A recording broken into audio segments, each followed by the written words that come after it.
What's up guys, FFXIV here. Today we're going to talk about Paladin. I'm just going to explain all the Paladin skills, review a couple things, and you can tell me in the comments whether or not you enjoy the Paladin job. So let's go ahead and hop right in. We're going to start with the basic combo that Paladin has. It starts with Fast Blade, Riot Blade, and it can end with either Goring Blade or Royal Authority. Now Royal Authority starts out as Rage of Helone. The only difference is the look of the attack and its potency. So it has an increased potency against Rage of Helone. The other combo is Goring Blade. This adds a dot to your enemy. A dot is a damage over time. It's a debuff that constantly damages your enemies. Circle of Scorn is an AoE used by the Paladin. It also adds a dot to the enemy as well. After your Royal Authority combo, you can begin using Atonement. There's Spirits Within, Requiescat, and Confiteor. So let's go ahead and hop into the actions. Your Fast Blade is the beginning of your combo. Your Fight or Flight is your increased physical damage dealt by 25%. This is a wonderful buff, and as a tank you should definitely be using your buffs as often as you can. They are on a cooldown, so use them as soon as they are ready. Riot Blade is your second tier in the combo. It also restores your MP by 600? Actually, I believe it's 1,000. It restores your MP by 1,000. Total Eclipse is your very first AoE. It's gained at level 6, as a potency of 120 to all enemies nearby you. Shield Bash is a stun. It does exactly what it sounds like. Bashes the enemy with your shield and stuns them. Iron Will is your tank stance. As a tank, you should always have this active if you are in a party or in a dungeon. This significantly increases how much the enemies will actually want to kill you. And that's what you want as a tank. You want to be the top one that they all want to kill.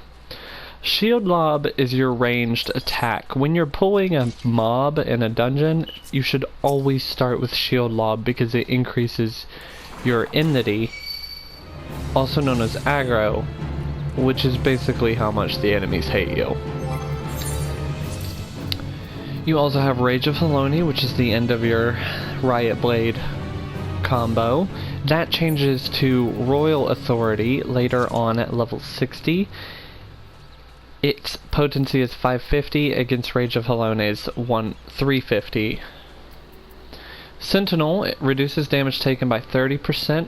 Like I said, all buffs you should use them as often as you can when you're in a fight, because they all reduce the health that the enemies take from you, and that makes your healer's job a lot easier. Circle of Scorn is your damage over time, and it's all enemies nearby you. Spirits Within is a single enemy attack. It has a potency of 100. And it's increased up to 370 as your own HP nears maximum. This also restores MP. I believe it's 400. Sheltron blocks incoming attacks for 6 seconds, and that uses part of your Oath Gauge, which builds over time as you block attacks. The Oath Gauge displays the current strength of a Paladin's Oath, which increases as auto attacks are performed. A strong oath is required to execute several select actions, such as Sheltron, Cover, acquired at level 45, and Intervention, acquired at level 62, and will grow weaker upon using them. Using certain actions will increase the Oath Gauge. This symbol indicates the defensive stance Iron Will is in effect, which increases enmity. Now, the other skills are Prominence, which is your second combo for Total Eclipse. So when you're near a bunch of enemies, you're going to hit your Total Eclipse, and you're going to hit Prominence. Any combos after you use a skill, if it has a combo associated with it, down at the bottom you'll see it lined with little yellow dots. That means that's the next one in the attack. Prominence also restores your MP by 500. Cover takes all the damage intended for another party member. This is good for if your healers are being attacked, or if you need to cover your healer for an attack that hurts everyone. Hallowed Ground is one of the most powerful skills any of the tanks have. This makes you completely impervious to most attacks for 10 seconds. This does not apply to boss ultimates and some skills that the bosses use. Goring Blade, as I explained earlier, is your damage over time. Delivers with a potency of 100, and if it's used in a combo, it's a potency of 390. Divine Veil increases how much HP you can recover from healing magic. When you are healed, it also gives all your party members nearby a damage shield of 10% of their maximum HP. Clemency is the Paladin's heal.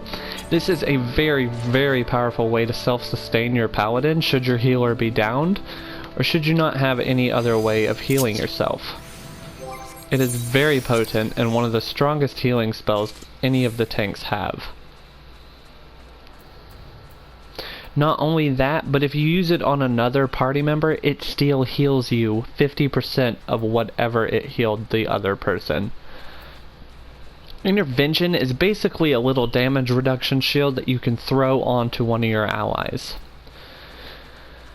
Holy Spirit is a single target spell.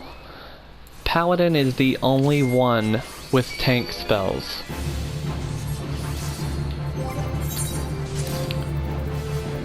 Then you've got Requiescat, deals unsuspected damage with the potency of 150. It's increased to 550 as MP nears its maximum, and increases attack magic and healing magic potency by 50%, and it allows your spells to be cast immediately.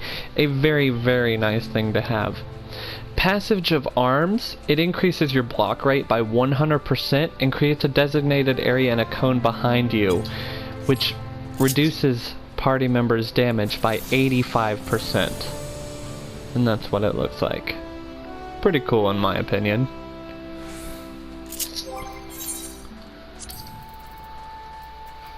The Holy Circle is the same as the Holy Spirit, except it's an AoE, so it does an area of effect.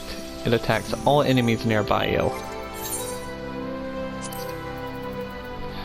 Next is your Intervene. This is basically a rush attack, so if you're a distance from your enemy, you can just close the distance quickly. Next is your Atonement. This comes after your Royal Authority combo, and you can use it 3 times in succession, and each time it restores 400 of your maximum MP.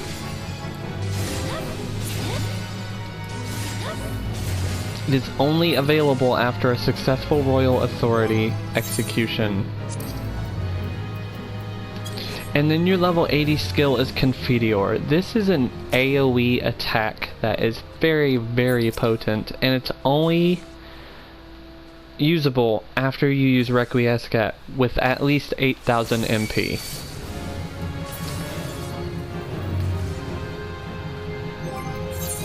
The other thing the Paladin has is its roll skills. These are pretty much given to all the tanks, but I'll go ahead and explain each of them. Rampart reduces your damage taken by 20%. Low Blow is a stun on your enemy. Provoke gestures threateningly. It immediately places you at the top of an enemy's list. Interject interrupts the use of a target's action. Reprisal reduces damage dealt by nearby enemies by 10%. Really good for big pulls. Arm's Length, basically, if someone attacks you, they get a plus 20% slow reduction, and it prevents you from being knocked back or pulled in. Basically lets you stay in one spot without having to worry about too much. And Shirk. This basically gives any other party member 25% of how much the enemies hate you. This is good for a tank switch, which I'll explain later on, because they aren't really implemented nearly as much as they used to be. But that just about covers everything on the Paladin, except for its traits, of course. There's Tank Mastery. This is given to all tanks. Reduces damage taken by 20%. That's always active. It also grants a bonus to maximum HP based on your Vitality attribute, and a bonus to damage dealt based on your Strength. Oath Mastery increases your Oath gauge by 5 each time an auto attack lands. Your Chivalry restores MP when using Riot Blade or Spirits Within. Rage of Halone Mastery basically upgrades it to Royal Authority. Divine Magic Mastery halves MP cost of all spells while preventing casting interruptions via damage taken. Enhanced Prominence gives it the effect of restoring MP. Enhanced Sheltron increases its duration to 6 seconds. Sword Oath. This is what is granted to you after using Royal Authority, which is what allows you to use Atonement. And Enhanced Requiescat. Spells require no cast time while under the effect of Requiescat. That pretty much covers the tank. My next video will be doing the Dark Knight. Thanks for watching.